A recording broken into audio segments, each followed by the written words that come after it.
running seminars similar to these ones.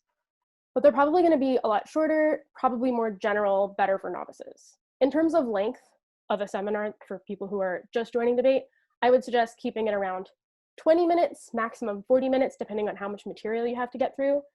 Because it's online, people are automatically going to be paying less attention. They're going to be less focused, and they're going to be more easily distracted. So there's a lot less accountability when we're doing things online, especially when you don't have your camera on. So for example, like a lot of people here are probably multitasking with other things that they wouldn't necessarily be doing. If we were like sitting together, it probably wouldn't be on your phone or doing other things on your computer at the same time. But it's a lot easier to be doing that kind of thing when you're running it in the online like format. So in order to make sure that this like setback doesn't mean that you end up with a lot of people who aren't understanding the thing that you're teaching, you have to make sure that you have good lesson plans and that you're like properly prepared for the lesson that you're teaching. I know it's kind of crazy to ask debaters who are only used to 15 minutes of prep to prepare things, but don't worry, this tip is actually super quick and it won't even take you 15 minutes. All I'm asking you to figure out before teaching a lesson is a takeaway. So you really just need to ask yourself one main question, which is, what do you want people to take away from this lesson, right? So what knowledge or understanding do you want people to walk away with? What do you want them to have learned? What is the purpose of your lesson? So these are all different ways of saying like, what is it that you want for your learners? What is the point of them being here? This might seem like a really obvious tip to some people. To others, it might seem like really stupid to go through this whole like very specific thought process of asking what the goal of the lesson is. You might be thinking like, oh, that's not necessary because I know debate, so I know what I'm teaching.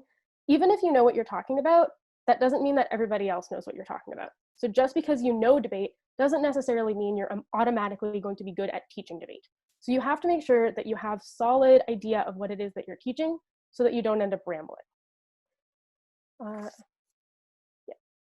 So just because you know what you're talking about doesn't mean that everybody else is going to know what you're talking about. So you always want to keep in mind when you're giving your lessons, take the perspective of your learners. So pretend that you're someone who doesn't already know what it is that you're talking about. How would you then want it to be explained to you? Too many times we get lost in our own expertise and we're like, oh, well, I can explain this advanced topic with all of this jargon that other people might not necessarily know. So you want to be careful about using jargon, and you really want to break things down into their simplest form when you're giving a lesson. Once you know what your takeaway is, what the goal of your lesson is, it's going to be a lot easier for you to come up with any extra stuff for a lesson plan that you might want to have. So if you want to have more activities, if you want to have a motion for your practice that is related to what the seminar that you're giving is, if you want to have any sort of discussion about it, it's going to be a lot easier to do this once you understand what your takeaway is. So it'll be building like a concrete lesson plan is going to come after you come up with your takeaway. The concrete lesson plan comes with activities and stuff. I'm not going to give you examples of activities today because I don't want to just list through different things that you can do depending on what it is that you're teaching, but there are a lot of resources online. You can Google for like activities and games that are related to different topics in debate, if that's what you feel like running in your practices. My big suggestion when it comes to coming up with your takeaway is going to be like, make sure that it's tailored to your learners. So don't be just running a lesson on whipping because your friend who's running another club is running a lesson on whipping this week and you're like, oh, I might as well do that too. So you really want to be tailoring the seminars that you're making to the students or learners that you have. So the way that you would do this is mostly by getting feedback from the people that you're coaching or from judges in your debate rounds. So you want to see what it is that they're struggling with in order to decide what it is that you're going to be teaching them. So if you notice that in the debate rounds that they've been doing, nobody's been giving very strong whip speeches, that's an indication that you should be running a seminar on whip speeches. You want to make sure that you're running your lesson with the goal of helping your learners. For example, if you're running your lesson on whipping, you want your takeaway in that case to be how to understand the importance of a good whip speech or strategies for whip speeches, how to create a good whip speech. These are different takeaways rather than I'm going to talk about whipping. That doesn't really lead to a really good lesson. So if you stay learner focused, you'll be able to create a much better, more cohesive, and more easily understood lesson for the people that you're talking with. In terms of having the like learner focus, try to remember back when you were a novice, when you were first starting debate, if you were first getting trained, the different ways that people approached teaching debate to you. So if you went to competition and you were in a like more advanced round and the judge was giving feedback using all of these terms that you didn't super understand on a speech that you thought you did really well on, it probably got really confusing. So try honestly to stay away from like all debate jargon in the beginning until you know that your learners have like a more solid foundation when it comes to debate before you start throwing in words that they're likely to hear at competitions. You should also always be getting their feedback. So it's important to be asking your learners, is this something that you understand? Did you enjoy this lesson? After doing a round, what were you confused about? What would you like a lesson on? For example, if they're like, hey, that was really good, but I really have no idea how to include POIs, then you could totally do a lesson on POIs. So make sure that you're tailoring it to their needs in order to make sure that everybody is getting the most out of the seminars that you're doing. Okay, that's what I have to say on lesson plans. It's pretty general stuff. Are there any questions about that? I'll give a second if anyone's typing in the chat.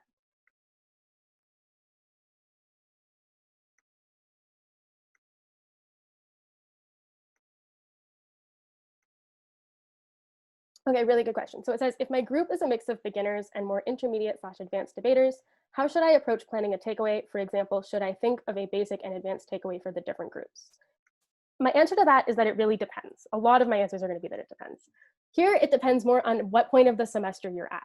So if you're at the very beginning of the semester and you have a mix of beginners and advanced debaters, I'm going to say tailor your takeaways more to your beginner debaters at the very beginning of the semester. And in that case, what you can have your more advanced debaters do is help out with maybe showing examples. If you're doing a practice round, having them modeling really good behavior or like really good technique would be really helpful to your beginner debaters. If you're getting more towards the middle or end of your semester, in that case, I would say focus a little bit more on your advanced debaters as you get closer to a lot more like competition time.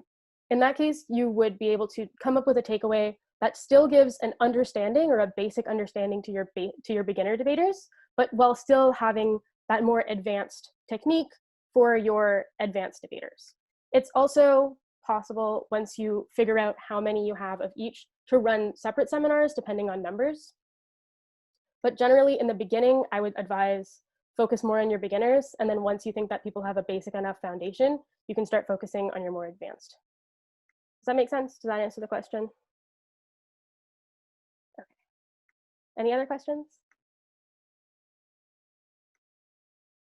Alrighty. I'm going to move on to the second part, but you can always go back and ask questions on things that I've already gone over, and I will address them. So the second part that I'm talking about is visual aids. So a lot of the time, after people have come up with a lesson plan, the first thing that they do immediately is they make a PowerPoint about it. I honestly feel like this is left over from like elementary school, when every time you did a like oral presentation, your teacher made you make a Bristol board, and then like PowerPoint became a thing, and they were like, always make a PowerPoint all the time. This is my little like self-indulgent rant against PowerPoints. I like PowerPoints, I do. They can be really useful sometimes, but I think the way that people use them mostly is not the most effective way of using a PowerPoint. Visual aids, and PowerPoints are an example of a visual aid, are meant to like supplement and complement the information that you are talking about. There are a lot of common PowerPoint and visual aid sins that I want to go over with you guys to make sure that you can avoid them. The first one being that there's no pictures. It's just words.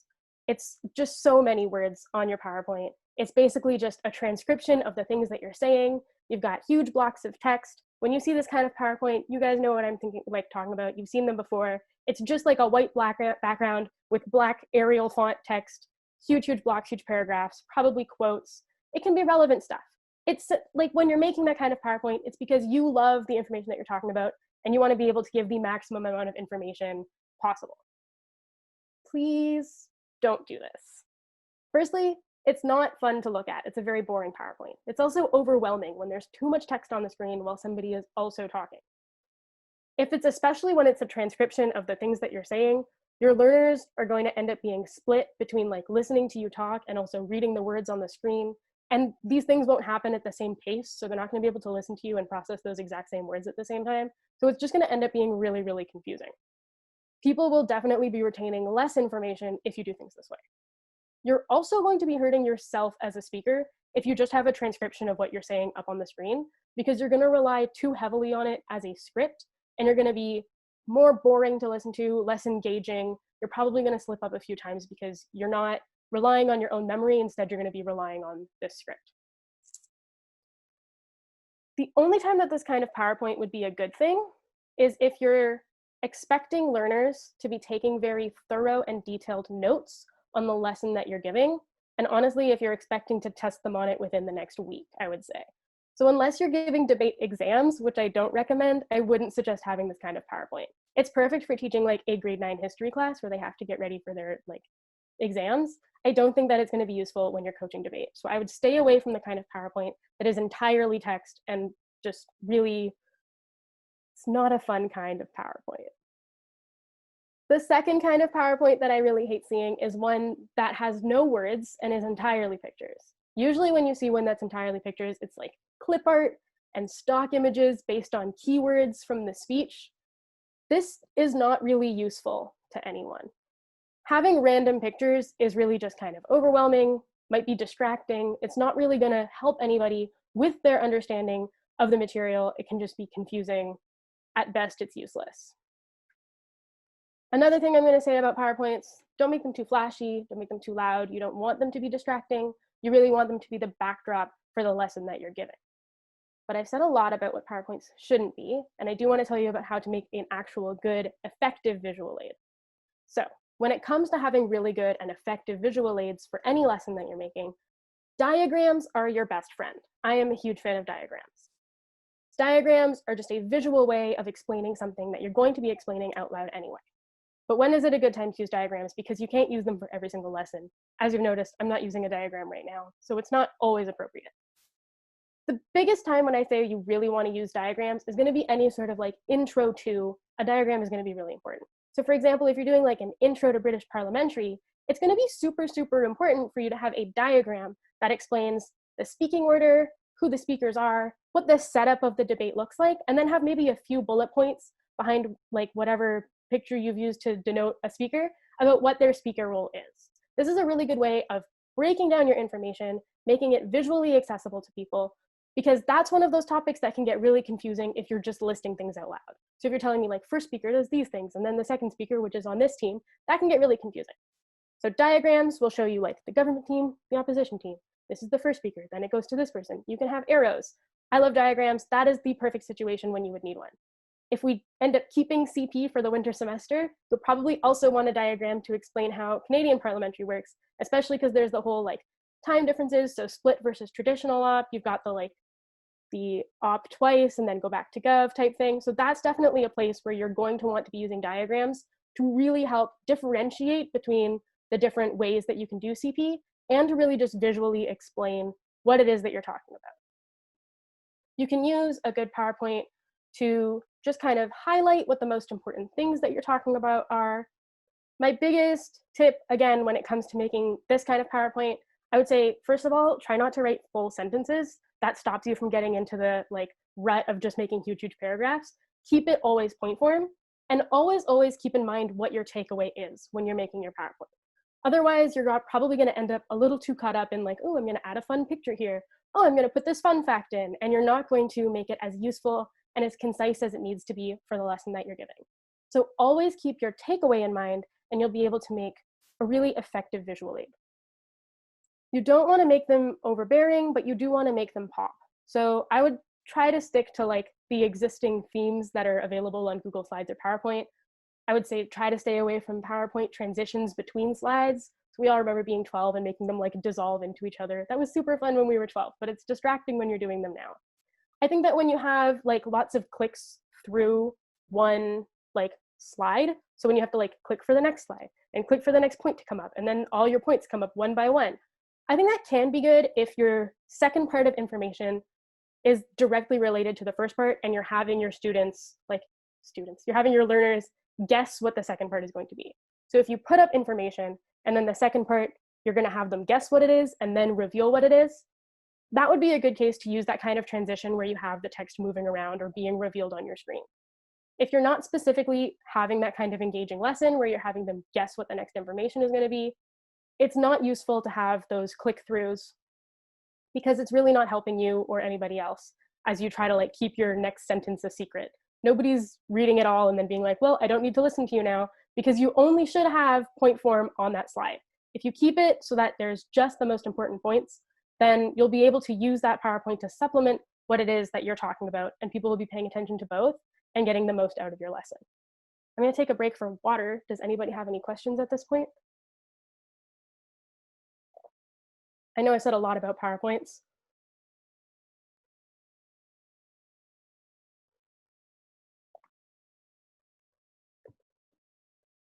Okay, no questions on the PowerPoint thing. Everybody can tell I feel very strongly about the PowerPoints. Wait, actually, I was typing it out, but I'm just gonna unmute myself and ask, because I'm a slow typer. Are there any tips you'd have for interactive stuff to do during PowerPoints other than like asking people to like answer questions that you have like during the thing? I don't know, like this is like kind of on the spot, like could be like a lot of different things, but just like ways to make sure that people are like still paying attention when you're like in the middle of like a kind of longish PowerPoint. For sure. I think a lot of like going back to previous information and being like a sort of call and response in that kind of way. So if you're in the middle of a long PowerPoint and you have to reference something that you said like 8 slides ago, like pause for a second, ask them what it is. If they're not a very interactive group, call in a specific person and say, do you remember what that slide was? And then hopefully they'll be able to answer. I think it's also really good, especially when you're having diagrams, to act them out with people. So if you were like, for my example of doing like an intro to British parliamentary, if you get to the point now where you're explaining more in depth what the speaker roles are, you could ask somebody to pretend to be your first speaker and give one argument, and then move on to have somebody, okay, you're on the opposition team, can you just do one refutation so that we can make it through to get to what like a whip speech is, so we can explain that with more like concrete examples. So like creating these examples on the spot with the group that you have is a good way to keep everybody engaged and like participating in the lesson. Does that make sense? Awesome. Are there any other questions on the visual aid part?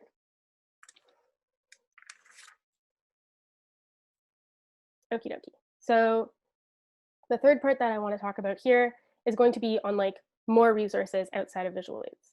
So visual aids like PowerPoints, they're not the only type of resource that you can make, and they are definitely not the only type of resource that you should make.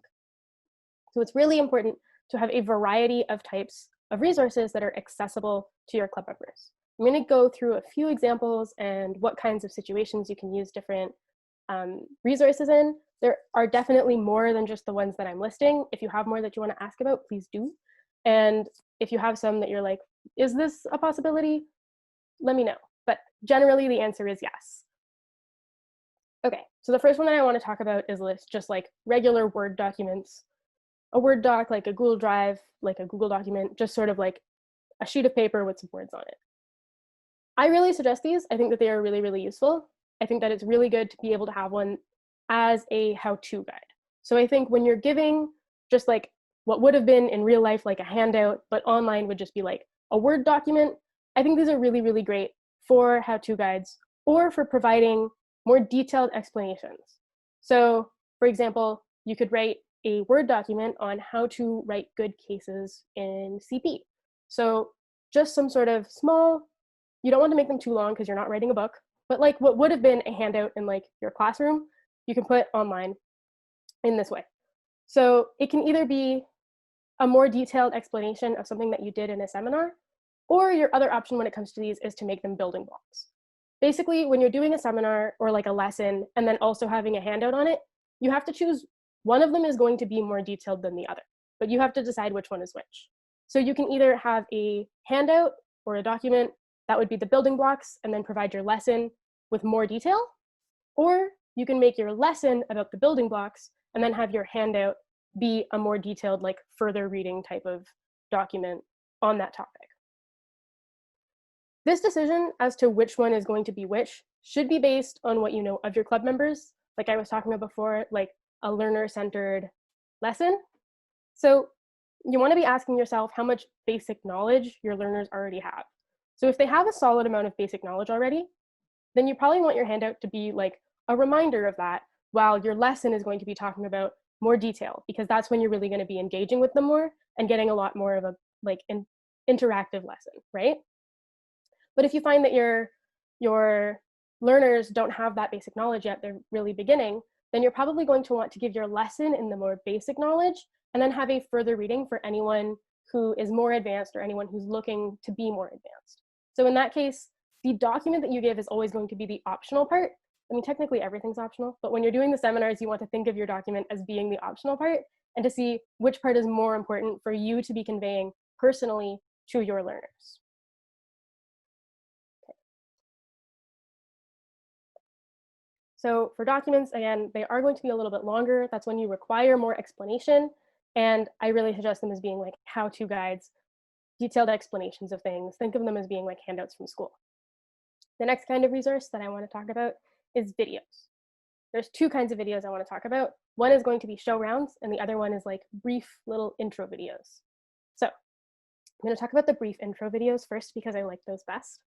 I love when you make small, short videos. They're super accessible to your learners, and they're just like a brief like blank thing 101 or like intro to this. So any sort of subject that you're doing, making like a 2 maximum 5-minute video that's just a very brief explanation of what it is. So just what you're talking about in a nutshell.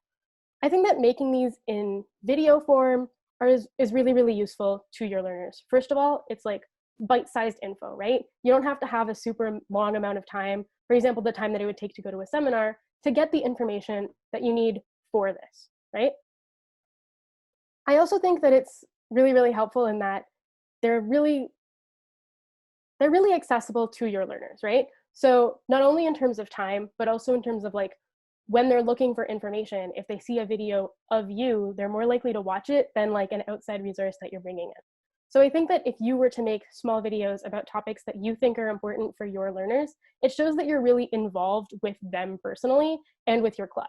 So for example, if you see that everybody in your club is struggling with POIs and you decide to make a 2-minute video on how to make great POIs, and it's you and you're acting something out with your other like execs or whatever it is for your club, your learners are more likely to watch that because that's something that's basically the same thing as being in a room with you.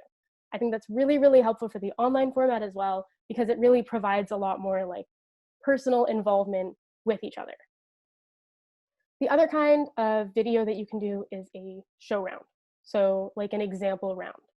If you're going to be doing this, my suggestion is to make it on purpose.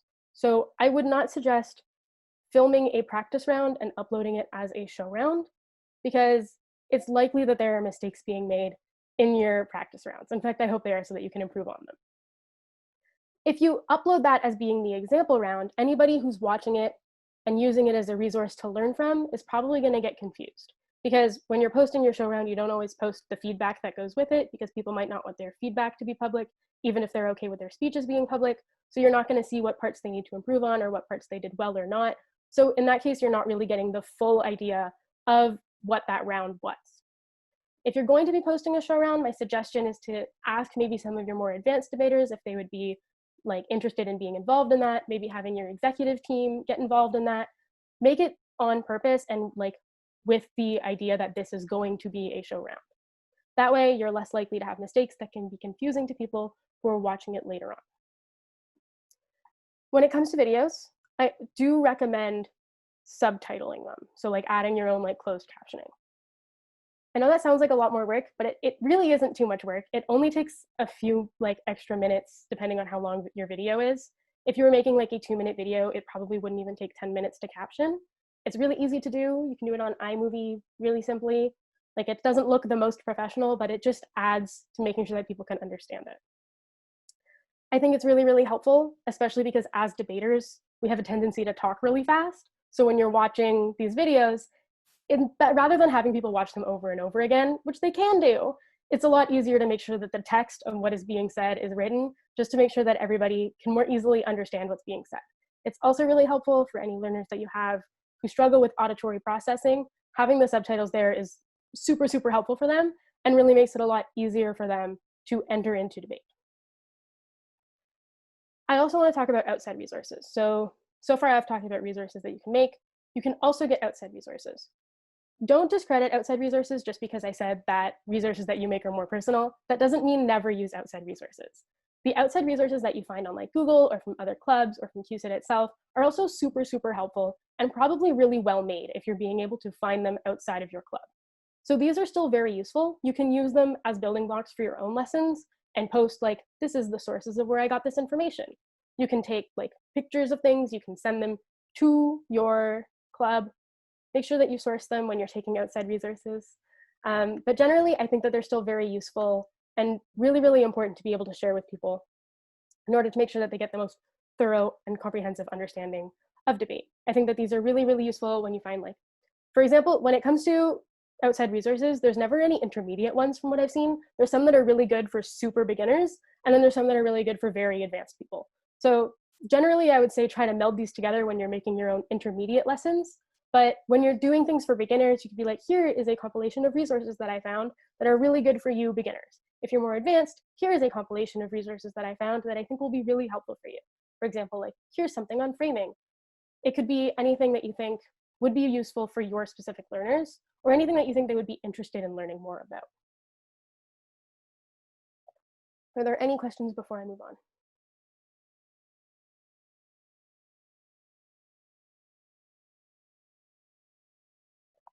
Okay, so I've been talking a lot about posting things, but I'm talking as a teacher, and we as debate clubs probably don't have access to like Moodle or Omnivox or whatever it is that schools are using to get documents to their students, right? So how are you going to be posting information for your learners and making sure that they're accessing it? I honestly think Google Drive is a super great resource for this. You can make a Google Drive folder with a lot of different types of resources. Within a folder, you can add more folders. So you can have a debate resources folder from which you have like beginner, intermediate, advanced. Here's a section on this, like British parliamentary. Here's a section on Canadian parliamentary. It can be super organized and can just be like a file that you can share on like a Facebook group or a Facebook page or a group chat or however it is that you normally communicate with your club. Just having it there, if it's a Facebook group, you can pin that post so that they're always able to find it really easily. The thing that's really good about having a bunch of resources is that your members of your club are able to access it at any time that they want and as many times as they want. The same way that you feel about having your like PowerPoints posted from school is probably how they're going to feel about resources that you're posting for debate. So they really want to be able to access those on their own time and when they need them. So for example, if they know that practice is coming up and they don't remember what happened in the seminar, it's really easy for them to go into that resources folder, get a little bit of a refresher on it, and then go back to like the practice. If it's coming up on a competition and they really want to go over their like technique and their strategy again, that information is readily available to them without them having to directly ask you for another like refresher course on it. So I think that it's really important to make sure that that's super accessible and as accessible as possible to your members. This part is not specific to the online semester. So don't think that like just for online semester, we should be posting everything and then afterwards, when we go back to being in person, we can just go back to talking about it in person all of the time. I think that it's really emphasized for the online semester to make all your resources available online, but it's not like specific to it. It's not like exclusive to this online semester. I think that giving your information directly to your learners to use as they please and like allows them to learn at their own pace, which I think ultimately will create better debaters as they're learning at their own pace and understanding more completely, which will lead to better debates within your club and probably a higher competitive level. So it really benefits you and your entire club to post any resources that you have and make it available to your learners. Are there any questions on that? I'll give it a second because I want to drink some water.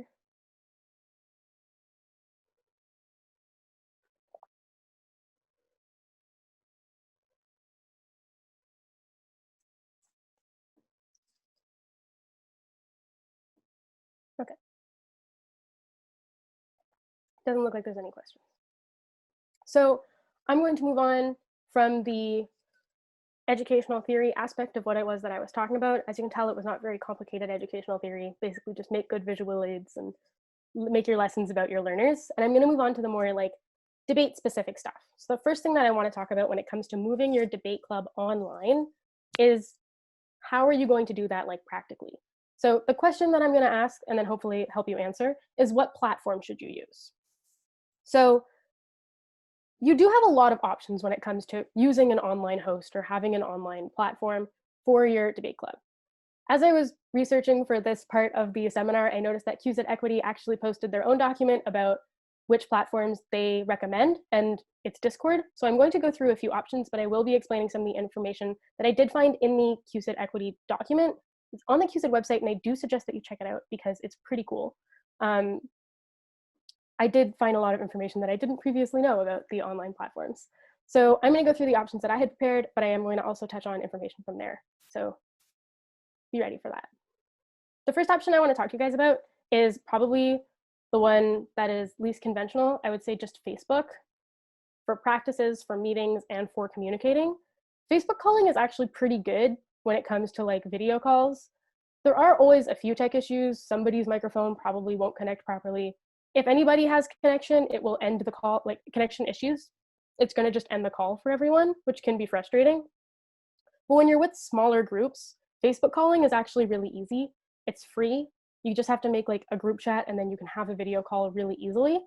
So while it's not the most professional or easy to use, it is like simple and it's really easy, like it's free. I've said that it's easy and not easy, so I want to explain what I mean now that I've heard myself say that. It's not easy to use because there are going to be issues and like complications with using it. It is easy in the way that like you just have to press the little video button in the top corner and it'll create the group call for you really simply. There's no confusion about what the buttons mean. So I think Facebook calling is a pretty good option when you're using smaller groups. When your groups get larger, it's not as good. So I wouldn't suggest it for when you're doing like a whole, like multiple practices or when you're doing like a meeting with your entire club. I would say if you have smaller groups, for example, like one round, I think that Facebook calling is pretty simple. The second option I want to talk about is Zoom. Personally, I am a big fan of Zoom. It's what I've been using to coach. But the biggest problem that I think there is with Zoom is that in order to be able to use the breakout rooms, which is when they split your call into multiple smaller calls, and in order to make sure that your call lasts more than an hour, you do need a Zoom Pro account, which runs at $21 a month. Depending on how nice your school is with funding or how much your exec team is willing to spend on this kind of thing, I think that it's kind of worth it depending on what it is that you're using the Zoom for. So if you don't have the problem of the $21 a month, and if we pretended that that didn't exist, Zoom is a really easy interface. I think that it's really good because you can opt in for videos and it like supports the video calls really well. You can also phone in from your phone. And so it's like really easy to use whether you're on mobile or on a desktop or any sort of format. You don't have to have video. You don't have to, you don't have to have any, like, you don't have to have the computer available for you to use it because you can call in from your phone. I've had people call into our Zoom calls like while driving and they're just Bluetooth to their car speakers trying to debate like that. It's easy for them to be able to participate wherever they are. So I think that Zoom is a good option for that. The third option that I'm going to talk about is Discord because there's a lot of information on it. And this is where I'm getting information also from the QSID equity post. So Discord is a really great platform that I know. I do know that it is the preferred platform for tournaments, and it is what we use there. And there are a lot of pros to Discord. Firstly being that it's free. It's also compatible with both desktop and mobile. It's also very user-friendly because of the way that the channels and stuff work. It's very flexible. There is also what I think is really important and specific to Discord, the ability to have bots. I'm not very good with computers. I don't quite understand how the bots work, but I know that there are bots that work as timers. So you just kind of send that you're starting your speech and it will time your speech for you. So you don't have to worry about having your own timer or having somebody over a call bang the table for you. Like the bot will tell you in the chat as your time goes on. There's also the equity opt-in where you have to like agree to the equity terms before entering the channel that I think is also really important.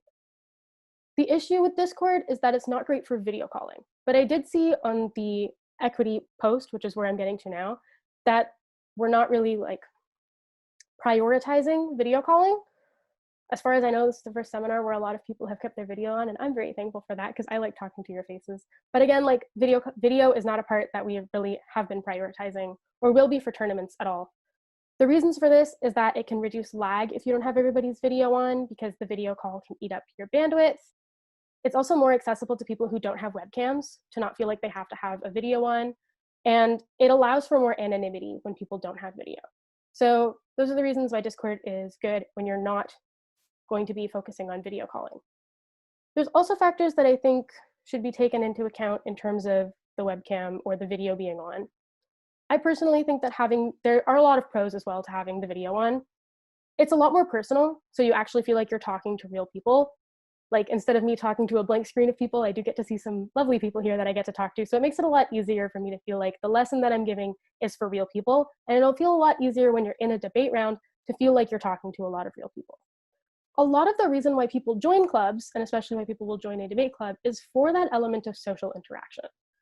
That is a lot easier to get when you have people's video on, and it's, like, really important when people are stuck at home, unable to really go out, not really going to school. You're not able to just kind of run into people and chat with them in a hallway. This is the most kind of like social interaction people are getting is through their online clubs. And so I think in that case, video is something that should be considered as an option.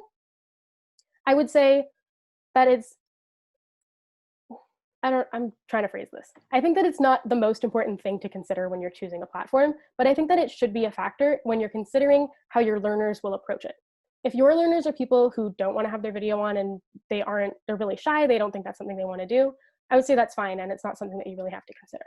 If you think that video is something that your learners are going to want, if that social interaction is a key part of it for them, then I think that it's something you should really factor into deciding which platform you're going to be using. I think it also provides accountability and actually has people pay attention during lessons when their camera's on and they know that you can see them. And I think that it also can sometimes reduce stress. This can go either way depending on the person. Some people are more stressed out when they're talking to a video call and know that people can see them. Other people are less stressed out when they know that the people that they're talking to are real, so they don't feel like they're just talking to no one or that no one's really listening to them. So it really depends on the people that you're working with. There are definitely also cons to having your video on. So there's like Zoom fatigue, which is when you're doing too many video calls. So there's a lot of pros and cons to both.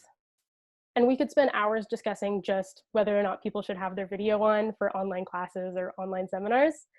But my big recommendation that I have for you is going to be having video as an available option, right? So I would recommend video, but I would never enforce it. So I think that's where the difference comes in. So I would never ask you or force you to put your video on if you didn't feel comfortable with it. I think that in terms of debate, we can relate this to having people stand up at the podium when they're giving their speech, right? It's recommended that that's where you stand for your speech. But if somebody would prefer to stay in their seat, we're not going to force them to get up and stand at the podium if that's not how they feel comfortable. So I think that video is like a comparable thing where we're saying, if you'd like to turn it on, that's lovely. I would love to see you. But if you don't want to do that, that's not something you have to do. It's something that we've made available to you, but it's never going to be forced.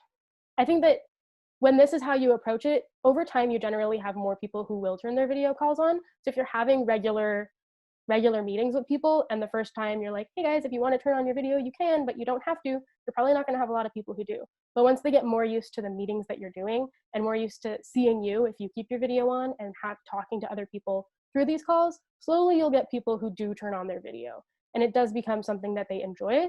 So I would always recommend having that option available to them. So going back to the idea off of the cameras and back to which platform you should be using, these are factors that you can be taking into account.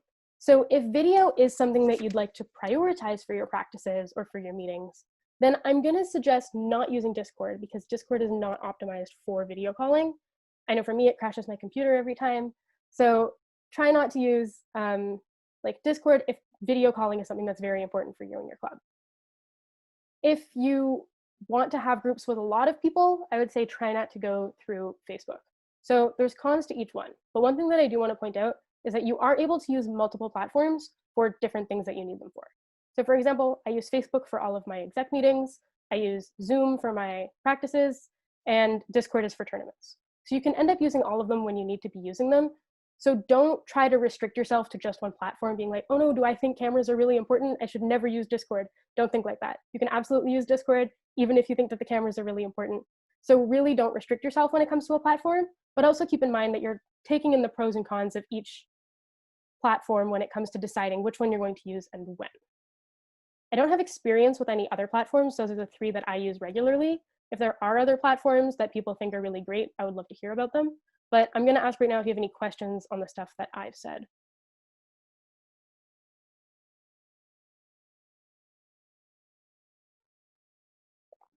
So any questions on different platforms when to use them, when not to use them.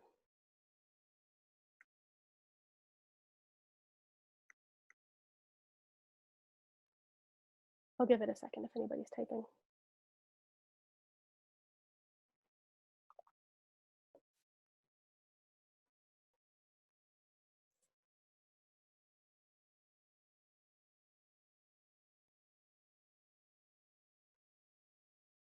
Okay, it doesn't look like there's any questions on platforms, so I will move on to what should be the last section of this seminar, which is going to be in True Debater Faction, the unique benefits to online debating. So when it comes to online debating, the one question that you're probably going to want to ask yourself is, what can I do now that I was not able to do before? I have a lot of answers to this. I hope that you come up with your own answers to this. My first answer to what can you do when it comes to online debating that you weren't able to do before is going to be that there's an increased capacity for collaboration. And I see this as a really, really exciting thing. You're not on your own anymore. Your clubs are not really existing in their own bubbles anymore. You don't have to be the person who has all of the answers all of the time when it comes to your learners debating questions. You can have a lot of different ways that you can be collaborating with other people, with other clubs, with just CUSIT as it's like a general thing. So I would say the first example of collaborative activities that you can do. You can have special like merged practices with other schools. I think this is really, really cool because you get to like learn from each other, meet people, you can make friends at other schools. If you are friends with the exec at another school and you're like, you know what, do you want to teach my seminar? Like we can both do practice together this week. I think that's something that's totally cool and probably also very valuable for your learners. So you can have really cool like merge practices with other universities. You can run like you have to partner with someone from this university and we're going to run practice that way. This is also cool because hybrids are allowed at title tournaments now. So this is also a way that you can facilitate having hybrid teams. So having people meet each other, debate with each other before they end up getting to the tournaments. So I think it's really cool that you can do that. You can invite each other to be guest speakers during seminars for each other at your clubs. You can invite a club to guest judge for you guys. You can guest judge for them. If that club specifically is learning a how to judge seminar while you're teaching, for example, a how to do framing, you can have them come in and judge your practice round where your learners are focusing on their framing and those learners are focusing on how to be judges so that everybody's benefiting together and you can like switch roles each week. This is something that you can and I think probably should take advantage of, the idea that you are now able to work together with other clubs to make sure that you're all benefiting even more. Some of you are like, I'm very competitive. I don't want the other schools to be as good as my school. I want ours to be the best. I think it'll be a lot better at competitions if everybody is at a higher level. You don't want to have a debate where you just absolutely destroy everyone because that's not really fun for you and it's not a good learning experience. So I think if you're taking advantage of the collaborative like efforts that everybody's making and everybody gets better together, that's definitely a goal for us to be able to have better debates and make it more competitive in the long run that way. I think that, yeah, okay, I went over that. Sorry, I was reading my notes. I think that is a really good idea to collaborate more. Another reason why online specifically is going to be really cool is that there's more accessibility, right? So for example, you don't have to travel very far to get to tournaments anymore. There's very low reg fees for competitions now because you don't have to book rooms or feed people. It's really just online. So far I've been seeing reg fees that are like under $30. That's amazing. I love that. We should all be taking advantage of this, especially because the financial barrier is one of the biggest reasons why people aren't competing or joining debate, because it's really expensive. It's not expensive now. So I think that this is a really good thing for us. I also think that it's more accessible in the way that technology is something that's being used during these debates now. So for example, when you're doing your online debate, you don't have to like write on a post-it and pass it to your partner and hopefully you've written fast enough that, and it's not so scrawled that they can't read it before they get up to give their speech. You can use Google Docs where you can both write in the same document at the same time and it's easier to read. There's autocorrect, so they don't have to worry about not being able to read what you've written. And I think that this is really cool because it allows people to be able to type faster, get more notes out. It's an easier way to be in contact with your partner than trying to like whisper over somebody else's speech. So I think that there's a lot of new ways that debate is going to be changing in this way. I think that it's really important to take advantage of all of these new changes, but I think that it's really important in the way that we approach what online debate is going to be. So in terms of how you approach online debate as a club and as an executive team, I would say absolutely do not approach online debate as being the normal thing that you do, but just moved online. So don't just take your normal way of running your club and translate to the online format and say, this is going to work. I can promise you that you will absolutely 100% be disappointed if you try to do exactly what you've been doing, but online. Think of online debating as being an entirely new opportunity for you. And it's an entirely new and exciting opportunity. So you're not bound to follow the things that your club has always been doing before you. You can try out new things. You can be experimental. You can be creative with it. There are a lot of new opportunities to the kinds of approaches that you can take to learning and to the kinds of events that you can be running for your learners. I really, really do recommend that you try to be as creative as possible as we move debate online. Try to come up with the wackiest ways that you can try to teach debate, wackiest ways that you can try to have activities for debate through the online format. Please don't try to stay with the exact same things that you've always been doing. When the online semesters are over, when COVID is finally no longer a problem and we can go back to doing debate in person, when we can go back to doing classes in person, I really, really sincerely hope that we don't just go back to doing debate the way that we always have, right? I think that it's going to be really cool if we can build off of what we've done in this semester and create something new and better going forward in the future. Something that's more collaborative and more accessible and more creative. So I really don't want anybody to be thinking of this online semester as a setback to their club. So you never want to be approaching it or telling people, even though it's online, it's still going to be fun, or even though it's online, we can have a fine time, or just because it's online, we're going to have to do this. I think that because it's online, you get the opportunity to be trying something new. It's not this thing that you're used to. It's not what you've been doing all this time. That's true. It's going to be new, and it's probably going to be a little bit difficult to adapt to in the beginning, but that will be easier for you if you do see it as being something that's completely different. So don't think of online debate as being regular debate, but online. Online debate is an entirely new monster that you have to tackle in a completely different way. So I think that I've given a few tips on how to do this. I hope that I have. But in terms of approaching online debate, you really, in general, I'm going to go over, actually share my screen for you real quick, because I do have a visual aid. What is the takeaway of this lesson? The first takeaway being, have a takeaway. So always have a goal for your lesson. The second thing that I want you guys to remember are visual aids. Diagrams are your friend, and always keep them short and sweet. You want to make diverse resources, posting them and making them available. The platform that you use, I wrote here a little summary of what it is that I said about platforms. Facebook for if you're having small groups, Discord for if you're not using video, Zoom if you have like an extra 20 bucks lying around and you're able to use it.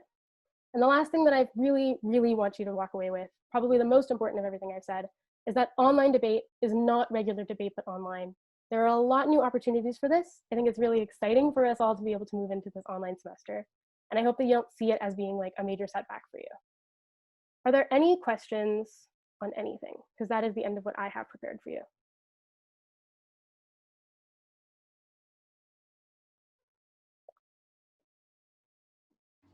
I have another question about like teaching debate in general, and it's also another question that like I wouldn't mind if you didn't have like a super solid answer to, because it's also like kind of like a not super solid question.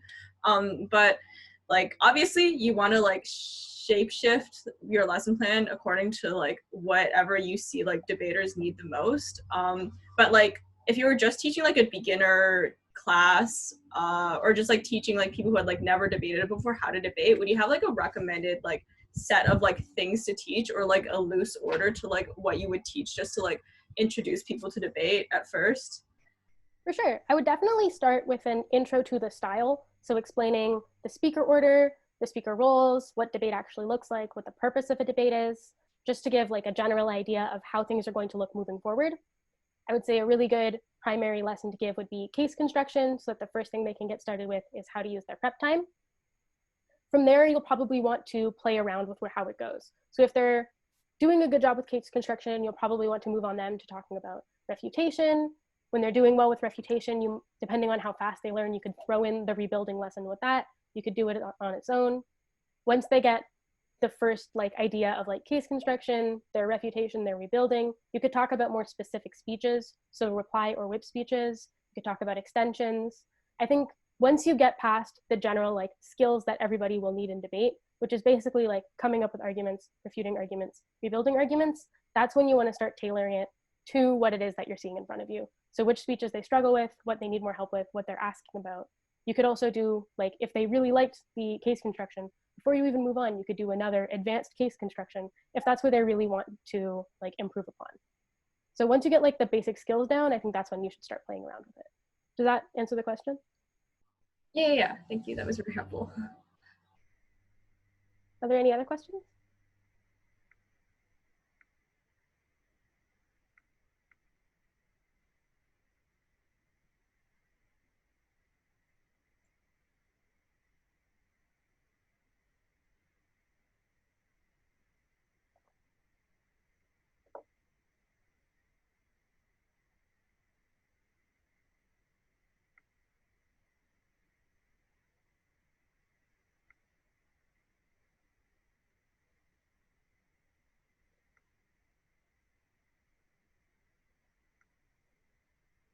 Yeah, so if there's no other questions, then I don't think that there is a QC practice today. So that'll be it from me.